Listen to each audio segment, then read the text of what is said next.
What's going on, Giants fans? Happy Tuesday. It is 2:45 on my way home from work. Last night was not the outcome that I had hoped for. I thought the Vikings were going to put up a nice little W to help out the Giants and make us the lone undefeated and first place team in the division of the NFC East. However, that was not the case. I kind of could tell that the Eagles were going to soundly win this game as soon as the Vikings went 3-and-out on their first drive of the game. Just the crowd was into it. Kirk Cousins somehow just does not play well in Philly. He does not play well outside of the Vikings dome, other than the Week 1 win at Lambeau. Just a whole lot of mess on the Vikings side. Defense of theirs looked awful. Kirk Cousins had some terrible throws. He was forcing the ball to Justin Jefferson. Darius Slay, unfortunately, locked down Jefferson all game long. Had a couple of drops. Vikings could have had a nice long touchdown pass to Irv Smith Jr. It went right through the guy's hands, and they were unable to score in that drive. Final score is 24-7. A lot of my Eagles friends were gloating of how well Jalen Hurts looked, and I'll give him credit. He did look pretty damn good last night. He looked very comfortable in his offense, and it helps. It helps having a good O-line that you can trust to give you time, and it helps when you actually have formidable wide receivers to throw the ball to. Daniel Jones doesn't have any of that. He has, excuse me. Daniel Jones has none of those weapons. He has probably the worst wide receivers in the division. He has no dependable number one. That was supposed to be Kenny Galladay, and he doesn't even play.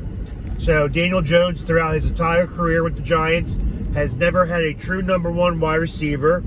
Jalen Hurts has two of those right now. Daniel Jones has a good running back, but he hasn't had a good line to produce holes for him. He now has that now. I wouldn't say the Giants' O-line is great like the Eagles, but they're better than they were.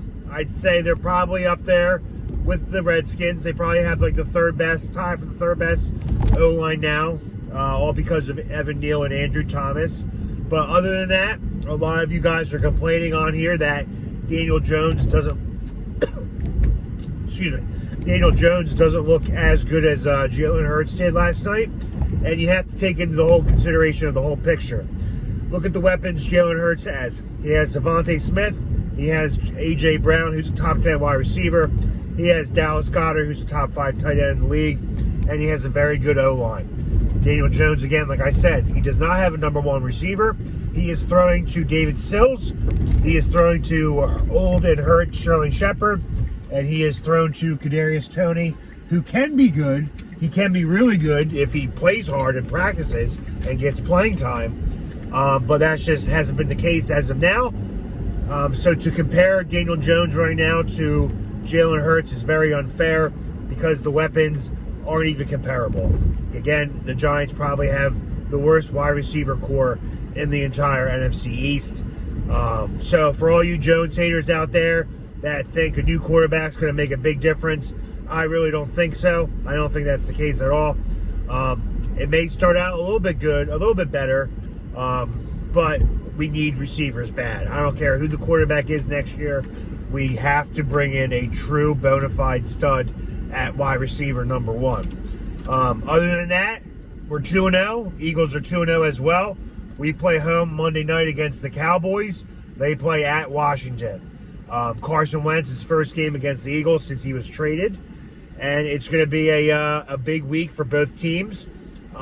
Dak Prescott does not look like he's going to be playing in this game. So the Giants are opening up as a slight favorites to start off the week. I think they're like -1.5, -2 maybe.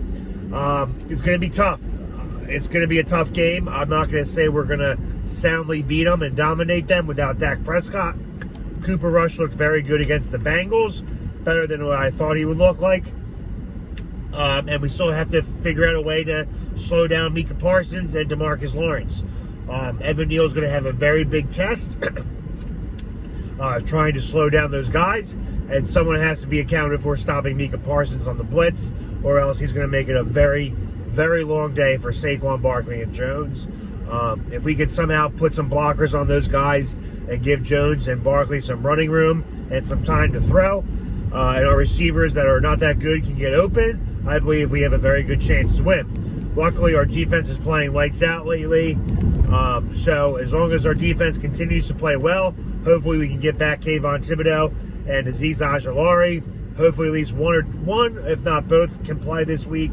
And that should help us out a lot going forward. But it's going to be a tough game, and I think the Commanders-Eagles game is going to be a tough game. I think Carson Wentz is going to be playing with a lot of momentum, a lot of motivation to beat his former team, and hopefully that carries on so that the Giants can move to 3-0, and the Eagles will be 2-1, and we can finally sit alone top first place of the NFC East. But overall, can't really complain too much. We're 2-0. 2-0 is 2-0. I don't care how we won those games. Yes, we could easily be 0-2, but we have won the games that we usually would have lost last year with terrible coaching. Brian Daboll is the clear difference maker in the season this far, as well as Wake Martindale. He is just one of the best defensive coordinators out there, and I'm very happy he is on our coaching staff. But until then, don't be jealous of what we got. I know it sucks watching some of these offenses and some of these quarterbacks getting to throw to their little, nice little special weapons they got, their new toys. Jalen Hurts looks a lot better than he did last year, but again, good wide receiver play can make a bad quarterback look great. Still not sold on him. I need to see it happen more than once.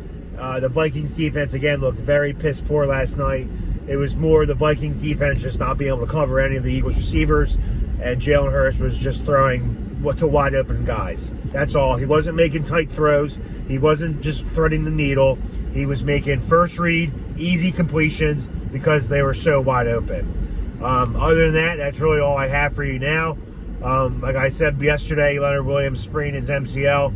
He is week to week. Very relieved that it's not the ACL or anything other seriousness other than the MCL. He will be out a couple weeks, but I expect him to come back sooner than later, hopefully before a week 9 bye. But that's all I got for now. So all the Eagles fans chirping in the comment sections, relax. It's only week 2. Injuries play a huge part in this season. Better make sure your fucking pussy quarterback can stay healthy, because we all know Giants defense likes to hurt these quarterbacks when they tackle hard. Other than that, enjoy the rest of your week, guys. And as always, let's go G-Men.